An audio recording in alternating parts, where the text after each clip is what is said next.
pienso cuando me acuerdo de ti, Fer, es una de las enseñanzas del maestro James Hillman es de qué sirve una psicología que se queda en el consultorio. O sea, la psicología es para tener un despertar que llevo a la práctica en la vida cotidiana. Y en los bastantes años ya que nos conocemos, Fer, una de las cosas que me impresiona es cómo tu lado práctico, tu movimiento, tu perfil, tu aportación al mundo del coaching, pero siempre con una sensibilidad espiritual, aunque no usan esa palabra tanto, pero conociéndote, me inspira a ver cómo tú llevas la psicología y la espiritualidad a la vida. Y con esas palabras te doy la bienvenida, con el gusto de compartir otra vez. Muchas veces he compartido en tus plataformas, ahora te toca con nosotros. Ok, bueno, muchas gracias. Muchas gracias, Sven. Muchas gracias, María. Y es verdad, sí, me había pasado de estar en varias, de haberlos invitado a ambos a varias de los eventos que nosotros realizamos, y entonces que esta vez me tocara a mí estar de este lado me pareció como muy interesante, como muy, no sé si la palabra es desafiante, pero sí como estar curioso, ¿no? Y un poco ir metiéndonos en el... Acá tenía que ver un poquito con mi despertar espiritual, pero no quiero hablar de mi despertar espiritual, sino quiero hablar del despertar espiritual. Y por supuesto poder hablar algunas cuestiones de lo que tiene que ver con mi propia vivencia. Pero pensaba cuán importante es en la espiritualidad, no como un dogma o como una serie de explicaciones, sino como un modo de vida, poder tener disponible la curiosidad y el asombro, como ese espacio en donde, wow, estoy como en el espacio de sorprenderme, ¿no? Cuando la vida te deja de sorprender, hay algo de la espiritualidad, del nivel espiritual que yo siento que baja. Es como un indicador interesante, ¿no?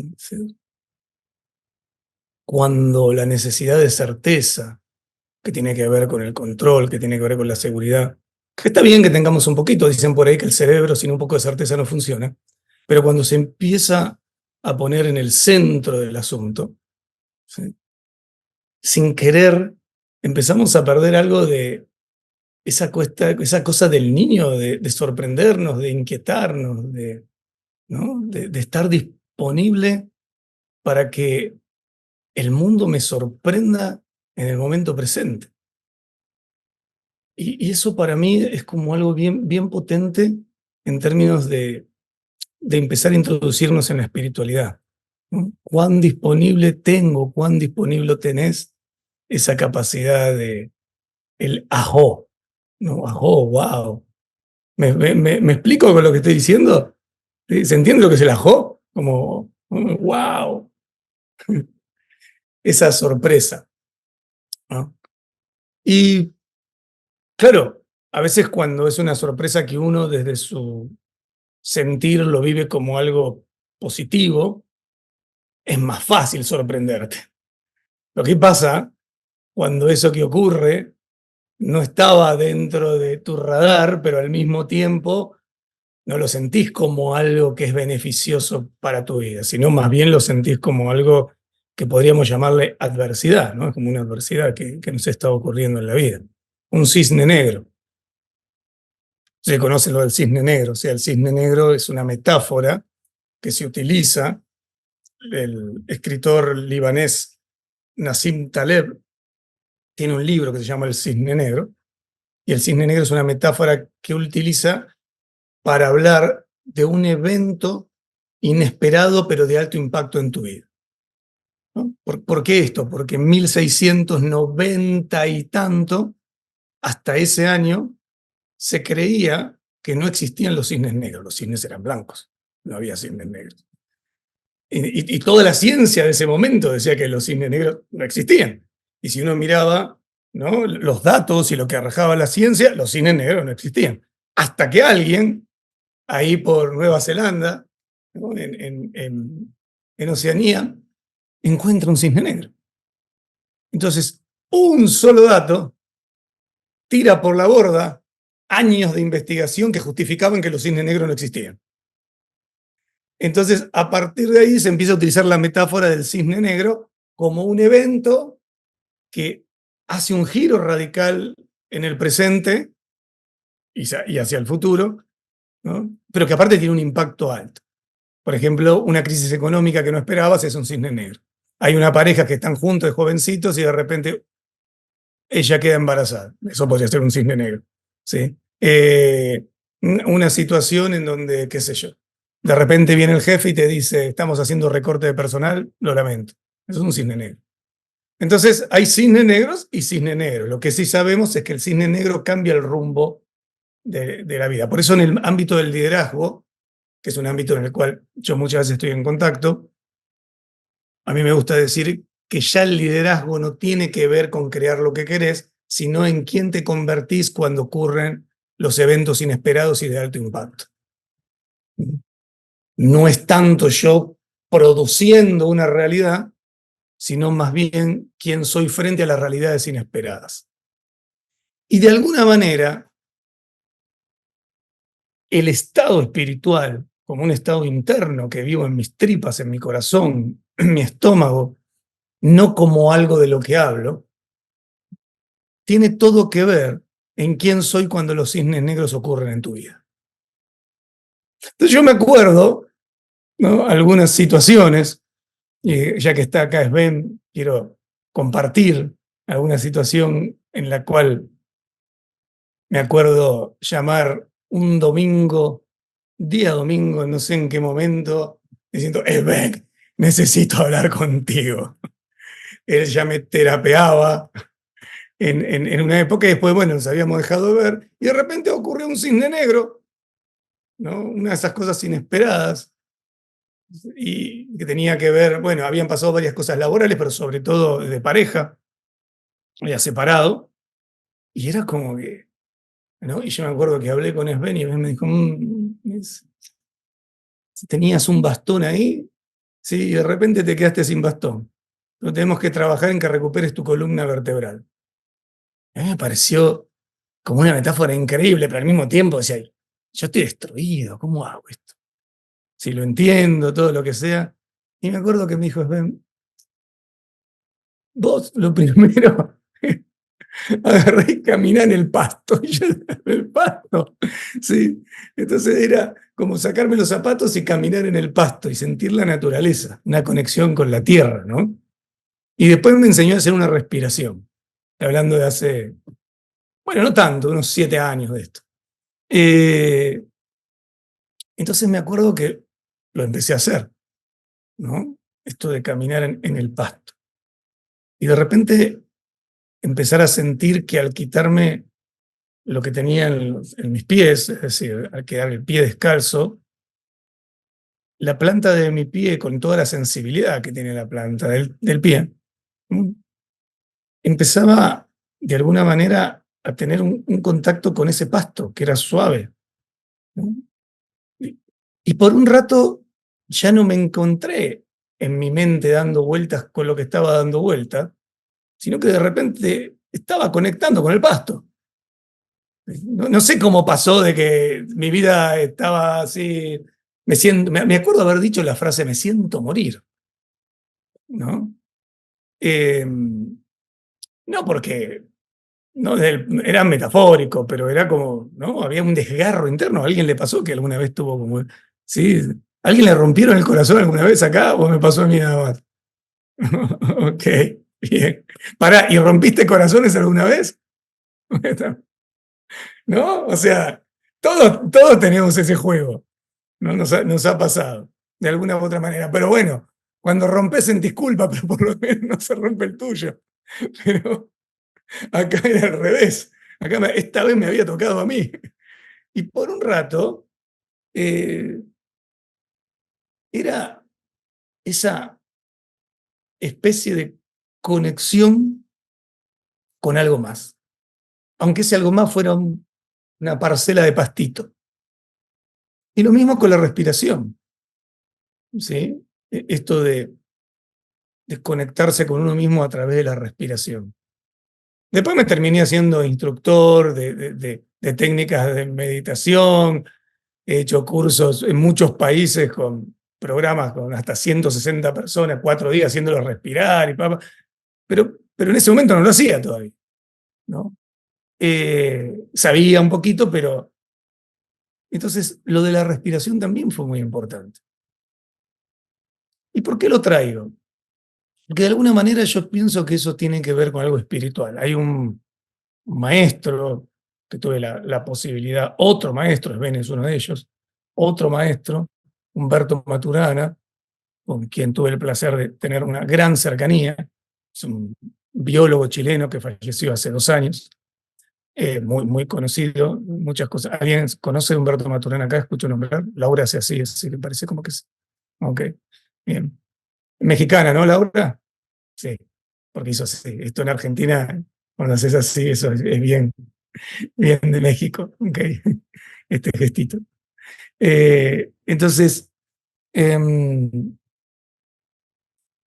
Maturana decía que la espiritualidad tiene que ver con la experiencia que tiene el individuo de sentirse algo más que su propia individualidad. Era como paradoja, ¿no? Es la experiencia que tiene el individuo de sentirse algo más, tener esa experiencia de pertenencia más amplia a su propia individualidad. Es como que lo que digo que soy no termina en el borde de mi piel, es más amplio. Entonces, cuando estoy caminando por el pasto, de repente hay un individuo que se modifica. Mi interpretación de quién soy, en ese momento, se ve alterada en la relación y en la conexión con la naturaleza. Yo ya no soy la persona caminando. Es algo más. Y en ese algo más, para mí, espiritualidad surge. No tiene que ver con los 10 principios a seguir para que entonces espiritualidad ocurra. A mí me gusta decir que hay un Wi-Fi que es universal y que siempre, y corre bien rápido ese Wi-Fi. Y siempre está, nunca se corta, no es que se corta la luz, este Wi-Fi siempre funciona. Es como un Wi-Fi, yo qué sé, es universal. Tiene más megas que cualquier otro Wi-Fi. Y que cada uno de nosotros, de alguna manera, es una antena. Y hay momentos donde estamos, en vez de online, yo digo online, ¿no? Juego ahí un poquito con el y con el line, entonces estoy online, y en ese momento que estoy online, la información, viste como dicen a veces, baja, o simplemente fluye. Porque baja tiene una connotación. Sí, si yo digo que baja, hay algo arriba, está bajando, hay algo más arriba, hay algo más abajo. Entonces el baja está bien, pero a mí me hace un poquito de ruido. Pero yo digo que el flow ocurre. Y de repente vos no estás pensando lo que vas a decir. Ese es el fenómeno. Sino que simplemente tu decir ocurre. Me está pasando ahora. Yo no estoy pensando lo que estoy diciendo. Yo estoy diciendo lo que simplemente ocurre.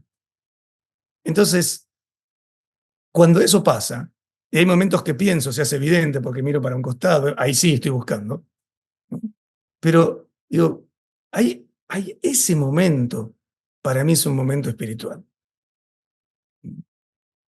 donde de alguna manera estamos, y a veces eso pasa conversando con amigos, que el tiempo te pasó sin darte cuenta. A veces pasa haciendo el amor, donde es como un espacio que va mucho más allá del solo hecho de la sexualidad carnal.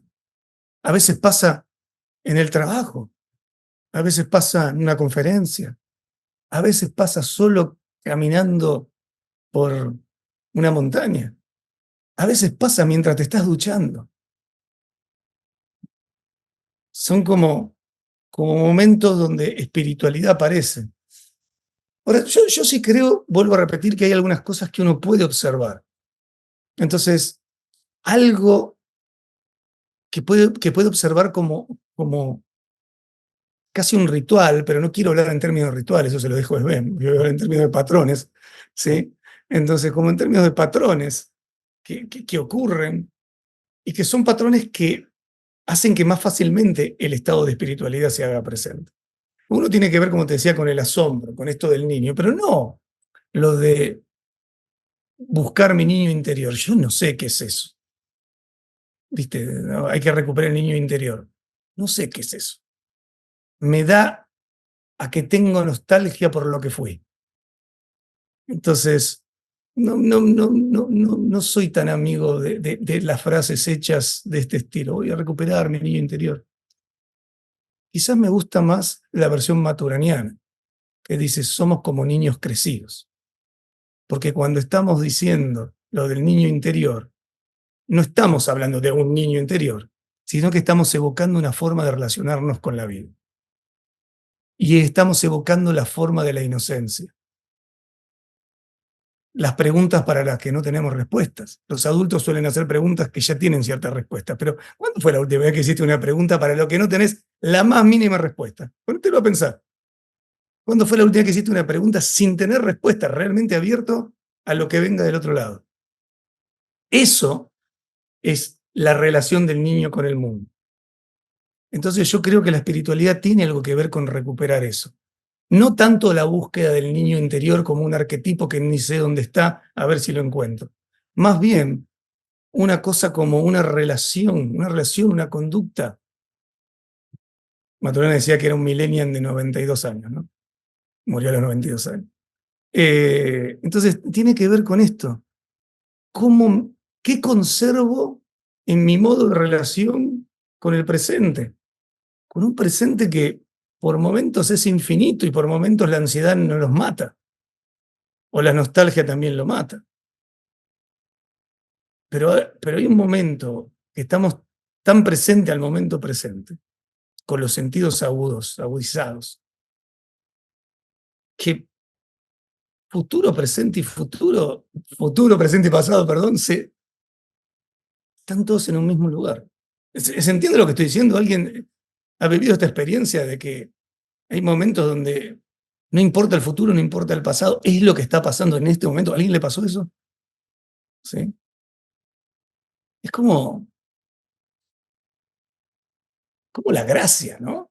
Es como una cosa, no me quiero poner muy volado, pero es como algo que ocurre en donde el presente es vasto, profundo e infinito. Nunca termina.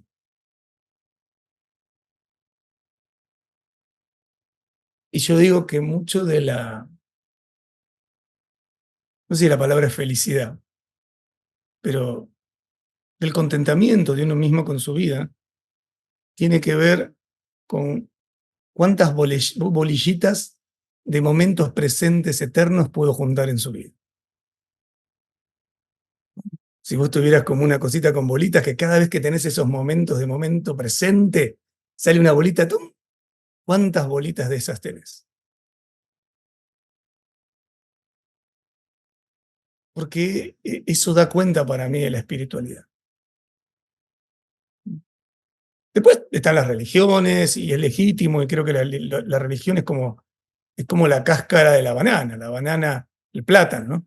La banana es la espiritualidad, la cáscara es la religión. Son explicaciones y procedimientos para poder conectar con eso. Si yo estoy en una iglesia y en ese momento en la iglesia rezando, siento que ese momento eterno aparece, está bien, apareció la espiritualidad y bienvenido sea si fue de esa manera. Si le estoy rezando a Alá en la dirección, ¿no?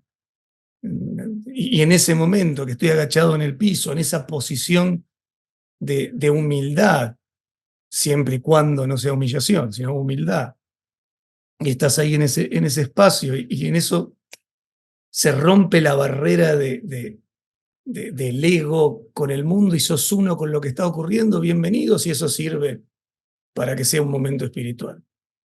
Es tan válido como estar en el medio de la montaña y sentirlo. o es tan válido como estar adentro de un Uber y que te pase, ¿no? Entonces, creo que la invitación es como a rescatar algo que es tan simple y al mismo momento tan complejo.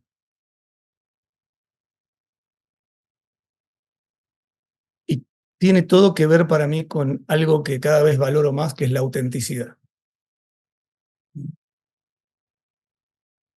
Ahora, ¿qué es la autenticidad, no? Gran tema. Yo qué sé, no sé, podríamos darle 1000 vueltas teóricas. ¿Y sabe qué pasaría? Que nos llevaríamos un montón de contenido teórico para escribir en un blog, para ponerlo en Spotify, para ponerlo en Instagram y para contárselo a los demás. Pero eso no quiere decir que seamos más auténticos. Es más, si me llevo una definición de autenticidad que otro día y la empiezo a dar por todos lados, hablo de autenticidad siendo menos auténtico. Por lo tanto,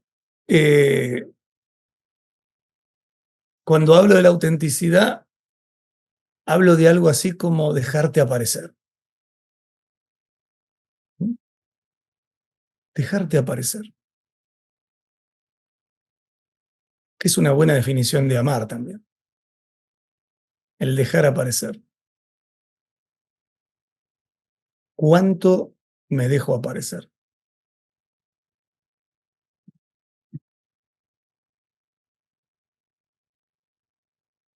Desde el conocimiento védico, conocimiento que tiene 5000 años antes de Cristo, hay muchos libros, conocimiento védico, de ahí surgen luego como una gran filosofía de vida, de después surgen religiones como la hinduista, la jainista, la budista, pero en principio es un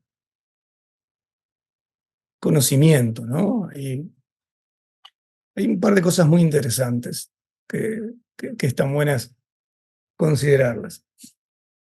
Y una de ellas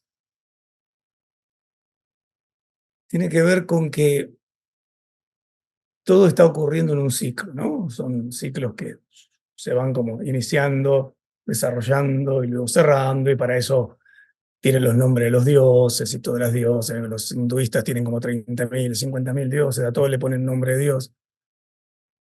Pero hay que saber entender que no son dioses en el sentido de que hay un mono volador que es un dios, sino que representan energías. Y que la manera más fácil de poder explicar eso 5000 años antes de Cristo era a través de figuras. Entonces Ganesha es un elefante, Hanuman es un mono, etcétera, etcétera, etcétera. Pero lo que voy con esto es que hay tres grandes energías, o la triada importante, ¿no? Que es Brahma, Vishnu, Shiva, que tienen que ver con la creación, el sostenimiento y la destrucción o lo que se completa. Al mismo tiempo, cada uno de ellos tiene su pareja o sus parejas, ¿no? Pero bueno, eso ya es para otra historia. Pero lo que quiero ir es que cuando estamos hablando de dejarnos aparecer, es entender que el dejarnos aparecer no tiene que ver con algo fijo, no tiene que ver con algo que siempre somos lo que somos, sino que nosotros vamos siendo. O sea, somos, pero al mismo tiempo vamos siendo. Y en ese ir siendo, hay cosas que se crean, hay cosas que se mantienen, hay cosas que se destruyen. Pero si yo no dejo aparecer, hay algo que se estanca en esa especie de dinámica de la transformación. Hay algo del movimiento que se queda estancado. El OM, ¿saben, no? El sonido OM. El sonido OM. El sonido OM, algunos saben perfectamente, pero otros no. En realidad son tres partes. Es una A vieja, antigua, profunda. Luego viene el dictongo OU y luego viene la M. ¿Sí? Son tres partes. En general, la primera parte es imperceptible, la A profunda, vieja, antigua. Entonces, que casualmente la A suele ser la primera letra en muchas lenguas del planeta. Entonces, es como una especie de...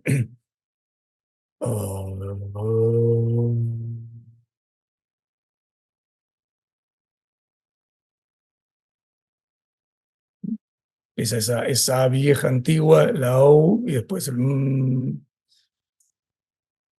Ahora, la A, cuando uno escucha la vibración, es muy imperceptible, pero la vibración ocurre en la zona de los órganos reproductores. ¿Por qué?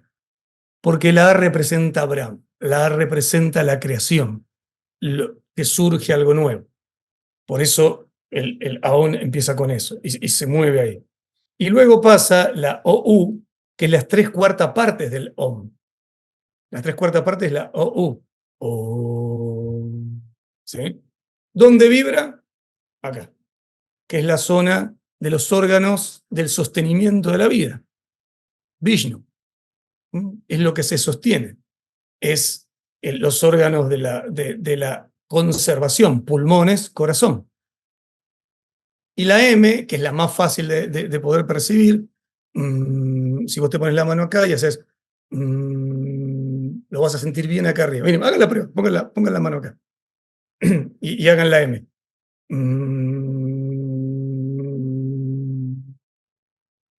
¿Lo sienten la vibración acá arriba? ¿Quién lo siente un poquito? A ver. ¿Sí? ¿Ok? Bien. Entonces, lo que dicen es que el OM, más allá que es el sonido universal, de origen, de todo, y bla, bla, y todo eso, ¿no? Toda la parte metafórica del asunto, es un círculo. Es lo que se crea, lo que se conserva. ¿Y por qué Shiva acá arriba? Porque la mente es el lugar donde se destruye. Pero la destrucción de Shiva no es una destrucción en términos de negativas. Es de lo que tiene que disolverse para que algo nuevo aparezca. Por eso que en realidad se hace 3 veces, ¿no? Es el círculo de la vida misma. Entonces, cuando hablamos de la autenticidad, estamos hablando de ese dejarnos aparecer, entendiendo que el dejarnos aparecer va a ir cambiando. Hay una cosa que es increíble. Levante la mano, ¿quién identifica que ha cambiado varias cosas de hace 10 años a ahora? Que piensa algunas cosas diferentes, que algunas cosas las ve distintas, que se relaciona. A ver, ¿quién le pasa? La mayoría tenemos clarísimo. Yo miro hace 10 años atrás y me miro en este momento y digo, ok, ¿qué me pasaba hace 10 años atrás, no? O sea, ¿cómo fue que yo pensaba estas cosas y hacía estas cosas 10 años atrás? Eso es evidente para la mayoría de las personas. Pero fíjate lo siguiente. Esto se llama el síndrome del producto terminado. Todos entendemos que hace 10 años atrás éramos muy diferentes, pero creemos que dentro de 10 años vamos a ser parecidos ahora.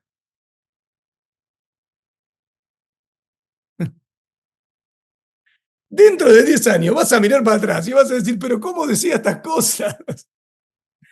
Es decir, para atrás es evidente, pero para adelante nos cuesta entender que en 10 años vamos a hacer algo distinto a lo que hoy somos.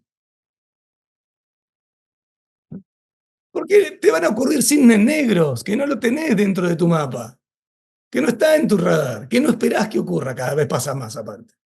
Y los que creen que no le va a pasar más todavía. A mí en el juego de la espiritualidad y las creencias me gusta pensar esto, que también alguien me lo dijo alguna vez y me lo tomé muy en serio, que la vida avisa 3 veces. El primero viene y te golpea la puerta, muy gentilmente. ¡Tum, tum! Hola señora, mire, me parece que es tiempo de que cambie. ¿Y uno qué hace? Un vendedor ambulante, no voy a atender. Me tapa los oídos, no mira. Es como que vas en el carro y te empieza a subir de a poco lo de la temperatura, ¿no? No pasa nada. Y lo tapas y seguís adelante. Después viene el segundo aviso. Ya te tocan el timbre, te golpean fuerte la puerta. ¿Qué le pasa a esto? Ya te enojás. ¿Qué le pasa a esta vida? ¿Qué onda? El motor ya empieza desde el auto, ya empieza a hacer ruidos. Crac, crac, crac. Pero seguís. Acá no ha pasado nada. Y luego viene el tercer aviso. Te tira la puerta abajo, el motor revienta en pedazos. Y uno dice, ¿cuándo pasó esto? Todo el tiempo. Y a mí me gusta creer que, ¿no? Una vez me acuerdo que me dijo, frente a una cosa que había pasado, no sé por qué me dice, no sé, Fer, ¿por qué te preocupas tanto si la vida siempre te terminó sorprendiendo positivamente? Y yo miré para atrás y digo, tienes razón, la verdad, si miro para atrás, todos los problemas que me hice en la vida, ¿no? Después, con la perspectiva del tiempo, la verdad es que la vida me ha sorprendido positivamente. Y a lo que voy con esto es dejarse aparecer, ser auténtico, conectar con la espiritualidad. No significa quedarse fijo en una manera de ser y tratar de explicar que yo soy así. Es todo lo contrario. Es aprender a danzar en la travesía del vivir. Con una música que muchas veces vos no la elegís, pero sí podés elegir cómo bailar.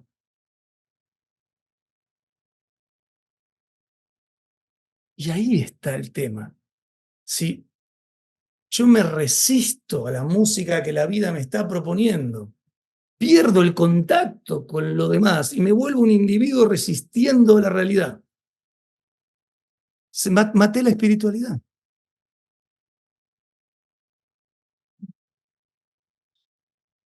Entonces, dejarse aparecer auténticamente. ¿Y qué sería el amar al otro? Dejarlo aparecer.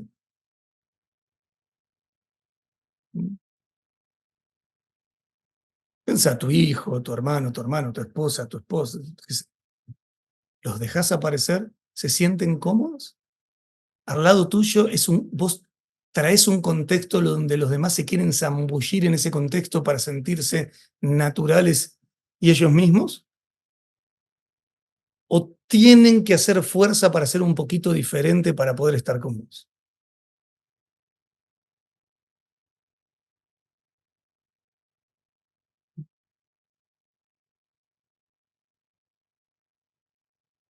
Y eso a veces es duro, porque a veces, si el espacio es que el otro aparezca realmente y vos apareces, quizás no queremos estar más juntos. Por lo tanto, no dejarnos aparecer es una manera de seguir sosteniendo, evitar el dolor de lo que sabemos que pasaría si realmente aparecemos. O al contrario, porque en el fondo no solamente es el dolor, después de eso seguramente viene un nivel de felicidad interna mucho más profundo. Porque en definitiva fuiste auténtico y no solamente eso, trajiste el espacio para que los demás también vivan su autenticidad.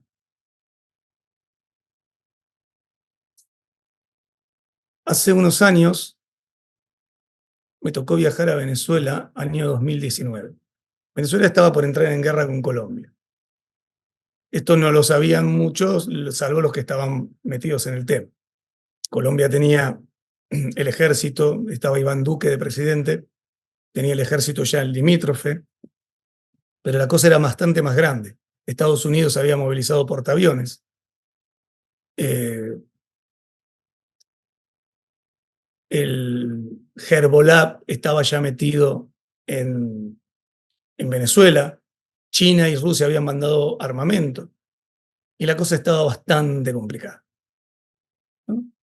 Fue la época en que salía la gente a la calle con escudos de madera, y tuvo una situación, había cortes de luz en todo Caracas.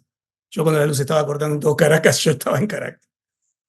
Y por estas cosas de la vida, me tocó ser parte de una especie de plan de pacificación, ¿no? En conjunto con un gurú de la India, que yo también sigo como maestro, se dice Ravi Shankar. Y por estas cosas de la vida, yo hago las gestiones para que él viaje a Venezuela y, bueno, terminamos hablando con la mayoría de los líderes políticos venezolanos, todos, los que te gustan, los que no te gustan, todos, ¿eh? Porque para hacer lo que queremos hacer había que hablar con todos. Esto significa con Maduro, con Daisy, la vicepresidenta, con Guaidó, con Caprile, con Corina Machado. Bueno, y a mí me tocó gestionar todas esas reuniones, ¿no? Y estuve ahí, salvo la reunión con Maduro, en todas las demás estuve. Estuve ahí. Yo estuve cuando nos pidieron que intervengamos con Colombia para que no entren en guerra. Bueno, más allá que esa es toda una historia, estoy escribiendo un libro sobre todo eso. Es una cosa increíble. Resulta ser que nosotros logramos la reunión más difícil, que era la reunión con Maduro. Después nos enteramos que Maduro era seguidor de Saibaba, así que eso nos abrió un poco un camino. Y sabíamos que al hablar con Maduro íbamos a tener un gran problema con todo el resto de la sociedad, de hecho del mundo. Porque, bueno, los que están en contra hablaron con el dictador, etcétera, etcétera. Entonces, es Sri Ravi Shankar que están preguntando. SRI Ravi Shankar. Entonces, pues si ponen solamente Ravi Shankar, les va a aparecer el músico de los Beatles, qué sé yo, etc. Pero, entonces, pasó que logramos tener esa primera reunión y nadie sabía, era medio un secreto para que no explotaran los medios de comunicación y no rompiera el plan. Pero Maduro, que no es ningún tonto, apenas terminó la conversación, apareció por todos los medios diciendo que había venido un gurú de la India. Imagínense que Ravi Shankar, el último, en septiembre, octubre de este año, hizo un encuentro por la paz en Washington, yo estuve, donde éramos 1 millón de personas. Sí, 1 millón de personas enfrente del Capitolio durante 3 días, donde pasaron varios presidentes del mundo. O sea, es un tipo que mueve una cantidad de influencia importante. Hizo el festejo de su fundación de 30 años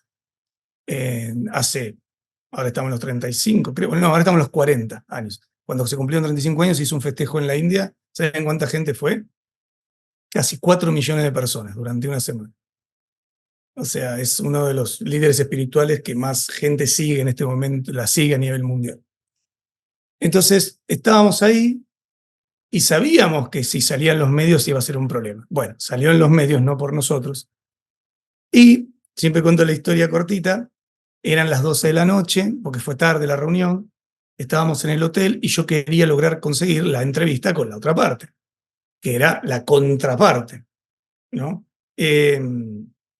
Entonces, estábamos ahí en ese intento y yo conectando uno, conectando el otro y no lo lográbamos, hasta que finalmente damos con la persona que teníamos que dar, ¿no? Para que Guaidó, que era el otro, nos recibiera el otro día y así teníamos las 2 reuniones y nos íbamos habiendo estado con las 2 partes.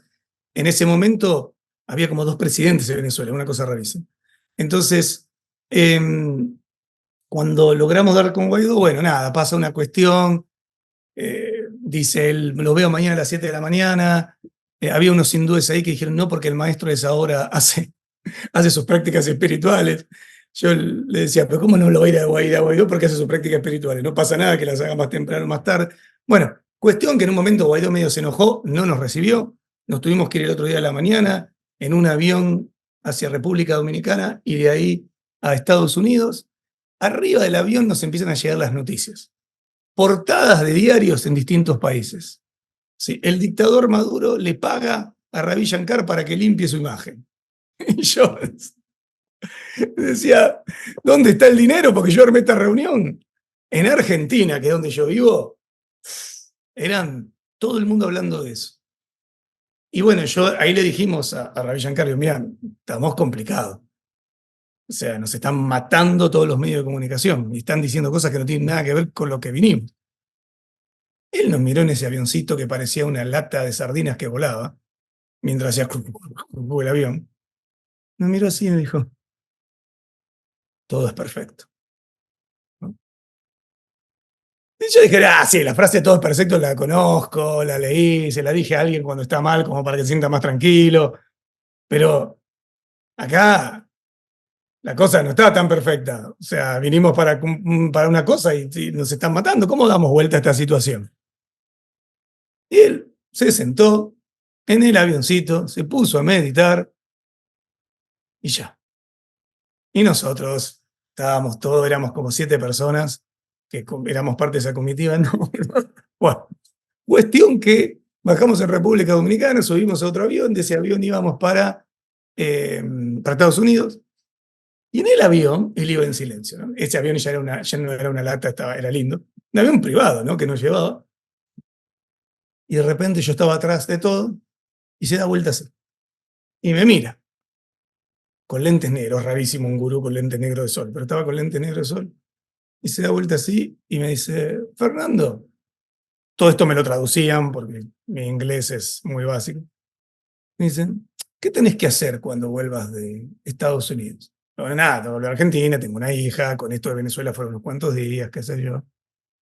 Y me dice, ¿no podrías volver a Venezuela? Me dice, yo quiero que vos seas la persona que hable con todos los líderes de la oposición, le arme las reuniones conmigo para que logremos la paz y que les enseñes a meditar. ¿No? Yo no conocía a nadie hasta ese momento de los líderes de la oposición. Había logrado armar la otra reunión porque había ido 20 veces a Venezuela, de verdad, 20 veces real, por trabajo, y conocía a una persona que conocía a una persona que conocía a una persona, y así llegamos al gobierno. Pero del resto no conocía a nadie. Yo me acuerdo que lo miré a los ojos, bueno, lo que había a los ojos porque estaba con lentes negros, pero me salió así, le dije, dalo por hecho. No tenía ni idea de cómo eso iba a pasar. Bueno, para hacer la historia corta, a la semana yo estaba en Venezuela, reunido a solas con Guaidó, ¿no? Con todos, él volvió a venir, se hizo todo eso, y finalmente logramos frenar lo de la guerra. Muchos nos dicen, ¿qué lograron con lo de Venezuela? Porque todavía todo sigue medio igual. Y uno sigue tan igual. A veces los mejores resultados no son los que lográs, sino los que evitaste que pasara. Y esos son los que menos lleva el ego, porque nadie lo va a saber. Si los resultados que tienen que ver con lo que lograste que pasara, nadie se va a enterar. Y es más, para muchos fue un fracaso lo nuestro, porque ahí sigue estando Maduro, iba a competir contra Corina Machado, le acaban de dar de baja para que no pueda competir, los líos siguen. ¿Pero por qué cuento toda esta historia? Porque en ese momento, donde él dijo, todo es perfecto, yo no le creí del todo. ¿Sí? Pero después, en los momentos más jodidos de mi vida, cuando miro para atrás, me doy cuenta que todo fue perfecto. No digo bonito, hermoso, agradable, quiero que se repita, lo festejo, no dije nada de todo eso. Dije, perfecto. ¿Perfecto para qué? Para lo que sea tu camino evolutivo, que solamente es tuyo y de nadie más. Puede ser la cosa más horrible que te pase, inentendible, inexplicable, irracional. Para mí la espiritualidad ahí es cuando entendés que todo es perfecto. En ese momento no vas a entender por qué es perfecto. No le vas a encontrar la respuesta. Pero atravesarlo sabiendo que va a tener sentido en el futuro es totalmente diferente que atravesarlo pensando que estás en el infierno. Por eso hace poquito alguien me dijo, Fer, estoy en el infierno. Le digo, no, pará, no estás en el infierno, estás en el invierno, porque del infierno no salís. Pero después de todo invierno viene la primavera.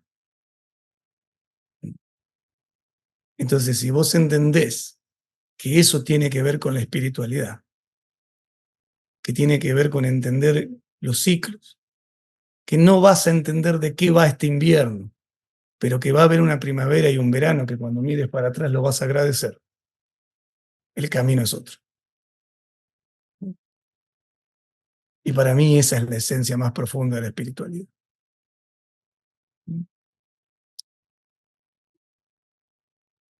Bien. No sé cómo estoy de tiempo. Había algunas preguntas ahí. Sí. Ahí me hiciste señas, Sven, no sé si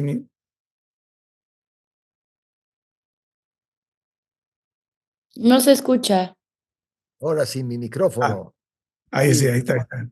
sí, gracias, Fer. No, o sea, me encanta escucharte porque de alguna forma lo que yo esperaba era una forma muy aterrizada, o sea, entender una experiencia propia, ¿no? Y pues siempre inspiras, Fer, la verdad. Pero ojalá podamos, tenemos unos minutos para comentarios, preguntas. ¿Alguien quiere decir yo quiero?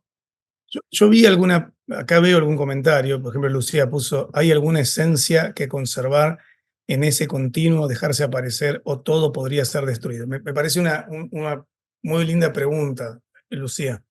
Y la contestación que te dé, como siempre me gusta decir, no es verdad, no es mentira, es una construcción, ¿no? Pero al final del día todas son construcciones, entonces el tema es si la construcción que me cuento es una construcción que en este momento hace sentido o es una que no hace sentido. Entonces la mía, la que yo entiendo, es que hay algo que es indefinible y es el ser. Eso que llamamos ser, las palabras no me alcanzan para poder hablar sobre ello. No, es como el cuento del, del discípulo que iba con su maestro. Entonces el discípulo va con el maestro y le dice, maestro, ¿qué es el ser? O le pregunta, ¿quién soy en realidad? ¿Quién soy? Entonces vení al costado de la playa. Hacé en la arena el agujero más grande, el hoyo más grande que puedas hacer.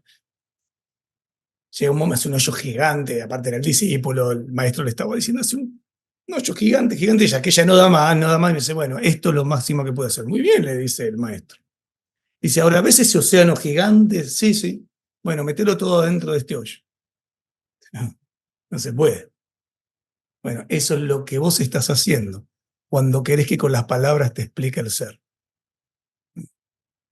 El ser es tan inmenso que cualquier forma intelectual de definirlo lo está acotando. Entonces, eso que la palabra no alcanza,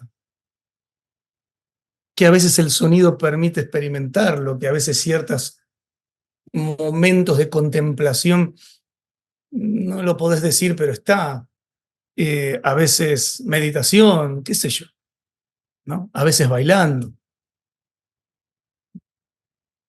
a veces la circularidad del ritual.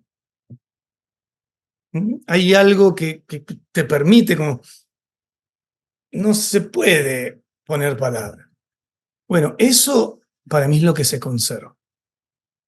Eso no se destruye. Y ahí ya viene la creencia de cada uno.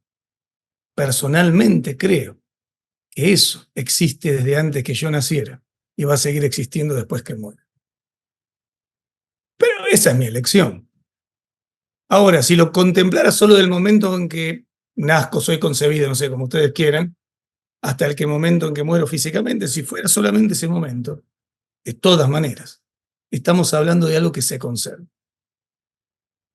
Hay algo que se conserva, pero eso que se conserva se manifiesta de maneras totalmente diferentes de acuerdo a lo que está pasando en el entorno. Y a eso yo le llamo el ir siendo. Entonces el ir siendo es lo que va, es el dejarse aparecer. El ir siendo es una dinámica viva entre esa esencia que no tiene palabra y eso que va ocurriendo en el ambiente.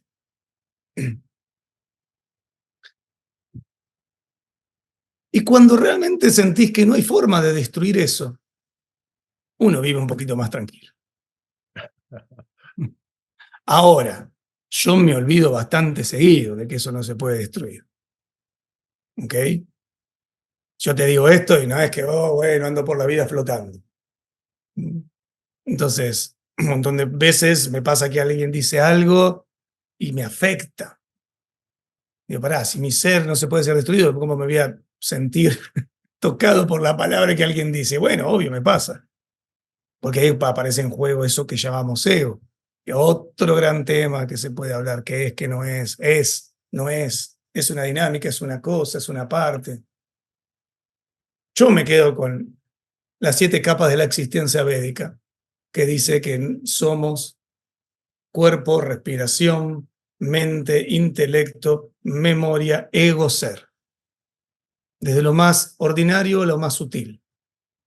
Si todas esas capas es parte de lo que somos, no es que yo me tengo que sacar el ego. Querer sacarme el ego es como querer sacarme el cuerpo. O sea, es parte del juego. El asunto cuál es el peso que tiene y de qué manera ocurre en mi vida. ¿Sí? Pero entonces vuelvo a decir, para mí hay algo gigante que es ese ser que ni siquiera es una dimensión, no tiene una forma humana, es una experiencia. Es una sensibilidad. A mí me gusta hablar de procedimientos, hábitos y sensibilidades. Entonces, no se llega al ser por procedimiento. No se llega al ser con habilidades. Son sensibilidades. Es cultivar ciertas cualidades de quién sos y eso surge y aparece. Y para eso está la vida, poniéndote cisnes negros. Para eso te los pone. Por eso todo es perfecto. Ay, Y Fer, acordate que... Sí. ok, o sea, me haces acordar que una vez que comienza la conversación, que sigue otra idea, otra idea, pero se me hizo súper elocuente, inspirador tus palabras. Ujú. Agradezco tu participación. Comenzamos en el Cono Sur con Brasil, hoy en la mañana con Sandra Sofiati, luego fuimos a España y la India con Manuel Almendro, y ahora regresamos al Cono Sur, Argentina contigo. Este, pero creo que nos ha llegado el momento de nuestra pausa, pero muy agradecido de tus palabras tan inspiracionales y gracias por estar con nosotros, Fer. Creo que el plan es tomar unos 30 minutos de pausa para retomar en lo que es en la hora de México a la 1 de la tarde. Pero gracias de nuevo, querido Fer. Un placer. Ahí dejaron mi contacto, así que si alguien se quedó con alguna pregunta, lo que sea, yo suelo contestar ahí en el Instagram. Así que, bueno, nada, muchas gracias por la invitación. Que Ben y María a mí me inviten, es como un orgullo personal de Leo. Así que muchas gracias. Oh, Fer, y también debo decir, en el mundo del coaching, Fer tiene pasamos los contactos, tu contacto para que todos sepan más de ti. Pero otra vez, Okay. gracias, Fer. Nos vemos. Chau, chau. Abrazo. Hasta luego.